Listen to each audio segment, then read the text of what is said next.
I'm assuming if you're still online, you're all right with being recorded.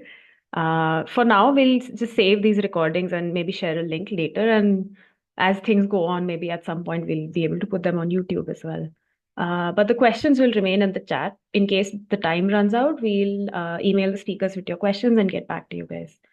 All right, so our first speaker is Dr. Rohit Chakravarty. He's working with the Nature Conservation Foundation. He's a bat researcher and he's been working on characterizing bat echolocation calls. Sorry. And this work was in the Western Himalayas in Uttarakhand. And the exciting piece of information from his research was that he was able to get the first ever recordings of 9 species of bats, which is pretty cool. And he's interested in understanding the effects of urbanization and wind energy on bats and improving the knowledge on the ecology of rare endangered bat species. Over to Rohit. Thank you so much, Priyanka. Thanks, Sarika, for making it at an ungodly hour in the morning. And thanks actually for, initiating this network, which seems to, which I'm sure has a lot of potential in bringing together people of a similar interest and help the field of acoustics grow in India. So thank you for that. And thanks again for inviting me to speak here. As Priyanka said, it's going to be informal, so even I've kept it rather informal. It's just a few scattered slides put together. Normally, I don't like to, to structure my slides left, right, and center. I want to give them some sort of order, but I'll still run you through it, and each of these slides have been prepared to give you an idea of what research I've been involved with using acoustics and what research I am conducting or will conduct in the future using acoustics. And I hope this leads to some ideas in your mind about bat research, about the use of acoustics, and hopefully we can work together sometime in the future. So the first project that that I want to talk about, and as Priyanka mentioned, my first exposure to bioacoustics, apart from recording bats here and there in different places, whenever I had the opportunity to loan a bat detector from a lab in NCBS, when I got my own bat detector for the first time, it was for this project, and for those of you who do not know about bat detectors, well, it's just a fancy word of saying an ultrasonic recorder. Because as you know, bats call in the ultrasonic range, and these specialized recorders allow you to record those calls, and through those calls, depending on given the frequencies and the structures of those calls, you can identify different species of bats. But then in order to identify those species, you obviously need a reference library. For birds, Xenocanto had been one for a very long time, and Macaulay Library is doing a great job of getting calls together. But where is the database for bats? So that's the level at which we started working on bats, and I chose Uttarakhand. The reasons I gave my funders were a whole different reasons, but I don't need to get into that. But the reason that my own personal reason was I just wanted to work in the Himalayas. I really found it exciting, and as a postmaster student, I just wanted to find a project which gave me enough bats and also gave me the chance to trek in the Himalayas. So I chose Uttarakhand for that reason, and it turned out to be a great decision in the end because eventually we caught 32 different species of insectivorous bats here. We covered mainly the Garhwal region of Uttarakhand, which is the western half of the state. And this photo in the background is from Kedarnath Wildlife Sanctuary, where after 2016 and 17, when I did my survey, I continued doing research here for the next 3 summers to do my PhD fieldwork. And so during 2016 and 17, we were just, going around different parts of Uttarakhand, catching bats in different habitats. And once we've identified them in the hand, we would release them and then record their calls. And a natural question in your mind would be, oh, you're releasing the bat. Is that changing the call in any way? Not so much, because these are echolocation calls, which the bats use for navigation and for hunting. So they've been through a lot of selection pressure, evolution has acted upon them to make them a little more conserved in a species as opposed to, differences across species. So, and that is why they are useful for species level identification. And out of the 32 species that we caught and recorded, 9 of them were recorded for the first time anywhere in the world. And there were 8 species that were found in the Western Himalayas for the first time. So this was, this really started my journey into recording bats and using acoustics as a medium to understand their natural history, their ecology, and so on. So from here, I then another great decision of choosing Uttarakhand and a species where there are so many, a region where there are so many species, was that it also allowed me to sort of start compiling and archiving all my bat recordings into one particular place. This is hosted up on my blog right now, and there are other people recording bats in different places as well. So sooner rather than later, all of this should be on a more neutral platform rather than somebody's blog. But I still like to maintain my call recordings on a blog because there I get to put in random information about, how to identify under what circumstances this call was recorded. So I get to put in a lot of field notes into it, and based on which I arrived at my identification. So if you Google this, you should be able to find the link to my to the library on my blog. And having worked in Uttarakhand and recently, I've also started joining cave expeditions in Meghalaya, where we also get to catch and record some bats. And some, random recordings made in the Western Ghats just on family trips or personal trips. I've managed to record 64 species of Indian bats, which is roughly half the diversity of bats that we have in India. And this on the blog, you'll be able to see their recordings and some field identification notes. And wherever possible, I've also tried to account for geographical variation in calls of different species. So now coming back to Uttarakhand, 2016 and 17 were more about doing a survey. And surveys, as you know, are starting points for research. They're not the end point. They they help you understand the diversity from which you think about questions. And one of the questions that I tried to answer during my PhD, but didn't really work out. But I'm still putting it out here because it's an open question. And if somebody is interested, we could work on it together. We wanted to understand whether bats are temporarily partitioning themselves in different habitats in Uttarakhand. And for that, we put out these song meters, which can record bat activity night after night, pretty much like sturdy audio mods that many of you may be familiar with. This was work that I did with Anand Krishnan and ISO Pune. And we put these recorders out, we recorded bat activity night after night. But eventually the data went into analyzing something else, which became the first chapter of my PhD. I'm not getting into that, but there is a lot of potential in understanding temporal partitioning in bat activity, not just across seasons, but also, within nights.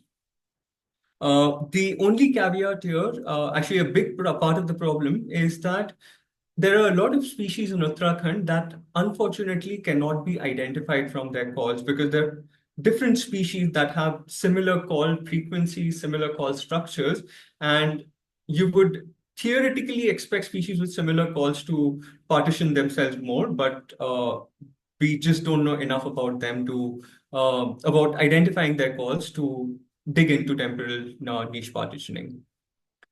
And keeping Uttarakhand aside now, or rather moving away from Uttarakhand after I finished my PhD, and now I'm based out of NCF, where I've had the privilege of mentoring students and master students who've come up with great ideas on bats in different contexts. For example, Caroline, who was a Fulbright scholar from the US working in IISc, and Kezia, who was a master's student at A3, just recently graduated. Both of them independently came up with the idea of studying the impacts of urbanization on insectivorous bats in Bangalore. So this was again a question that could only be answered using acoustics.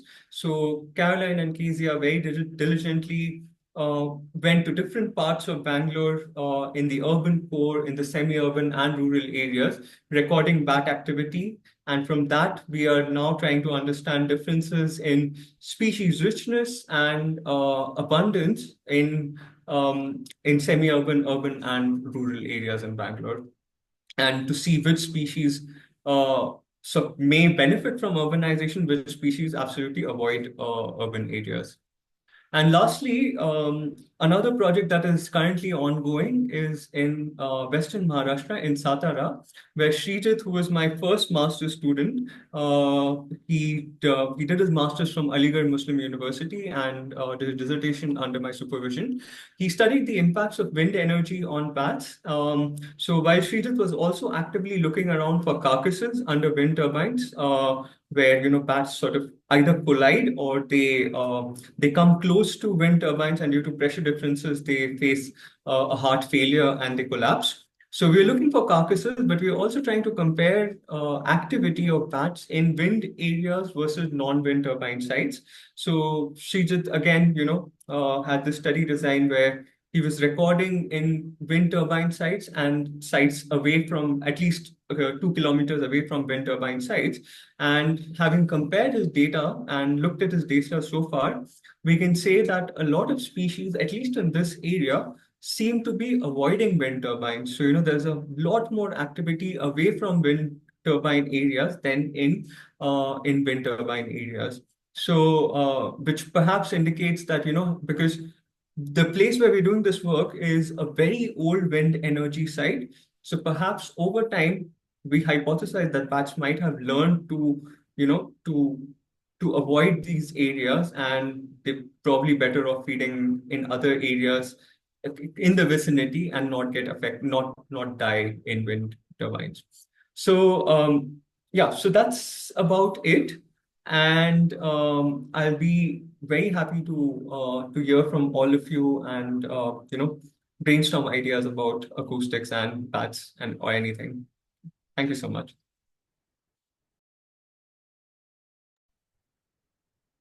All right. Thank you, Rohit, for that talk. That was very interesting. We've got a few comments on the chat. I'll quickly go through them first. So Sarika has very kindly put the Bat Call library link also for people to go check out. So that'll be nice. And she's got a comment that she'd love to hear more about the importance of species library calls, particularly for bats in India. And how would this help your colleagues? And what is your vision for the future of a collaborative bat call library? Yeah, I think it's one of those things. So right now we are also at NCF. We are also we've brought other bat researchers together to create a research and conservation plan for bats. And this particular recommendation is showing again and again that we need to invest more in developing a thorough bat call library for Indian bats. And so and the reason why, so many scientists are pushing for it is not just because it can help you identify bats and answer questions, ecological questions. There's also a lot of public engagement value to it, right? I mean, bat walks, just like bird walks or nature walks, bat walks are a big thing in Europe and North America simply because they can quite easily identify bats in their surroundings just by recording them. And that's also something we want to see more happening more frequently in India. So, so the potential of a bat call library goes beyond ecology. It also goes into, public awareness and engagement. So that's my vision for a collaborative bat call library. And I can also see Bittu's question. Yeah. Should I take that? Yes, Okay. yes, of course. So Bittu's asking, I would love to see how many of our bush crickets you picked up while recording bats. And so in the passive recordings, I guess there would be quite a few, and but I probably have to run it through you or RNE. But there's one downside to it that most of the bat detectors come with inbuilt mechanisms to eliminate noise. And noise for us is, precisely a lot of insect vocalizations. So I'm And these guessing are, that. but these are just Mhm. frequency-based filters. Sorry to interrupt. I think they are both frequency and structure-based filters. So, I see. if a structure is repeating itself a couple of times, then it sort of gets eliminated. I see. But I'm not too sure about whether how many detectors in the market do it. But I'm sure we are missing out on we're not recording as many bush crickets as we should have. Good to see you, Bittu. Good to see you too. All right, and we've got another question by Raj Gopal. So, what do you think about the utility of Xenocanto as a bat call library? So Xenocanto has also started accepting bat calls. Unfortunately, I haven't explored that option yet. It definitely will grow into a great library because that's a neutral hosting spot. Everybody is free to contribute from all over the world. So you don't want it to be restricted to India. If you can get data from all over the place in a particular place, then you can look for geographical variation much more easily. So I'm completely in favor of that. The only point where I have some hesitation is that while bat calls do not change a lot from, there's not a lot of intra-specific variation in bat calls. Having said that, bat calls vary quite a bit depending on the recording environment because ultimately these are echolocation calls. Being used for navigating. So the same call, the same species flying in a cluttered forest environment can have very different call structures as compared to an open area. And the problem is when you're recording these calls by releasing the bat, so when you've got the bat, you have unambiguous identification in most cases, and then you're releasing. So you get 100% labeled call, but it doesn't cover this variation of recording that bat in different environments. And and while people do record bats flying freely, they're not always confident about their identification. So what we're missing out on is, the variation in the species in different recording situations. And whatever platform develops into a bat call library for the future needs to allow people to put these, natural freely flying recordings and which are identified to a fair degree of certainty so that we get to to accounting for this variation much faster. So that is where, most bat call libraries are sort of struggling because while they're failing to find the right balance between choosing 100% accurate call versus a call that accounts for variation. All right. So I think everybody's gotten that pop-up that there's only 5 minutes remaining. I'm really sorry about that, but can I request everybody to log out and then log in again in 5 minutes? So maybe 3:30, if that's all right. Okay, thank you. We'll take the questions afterwards. Don't worry.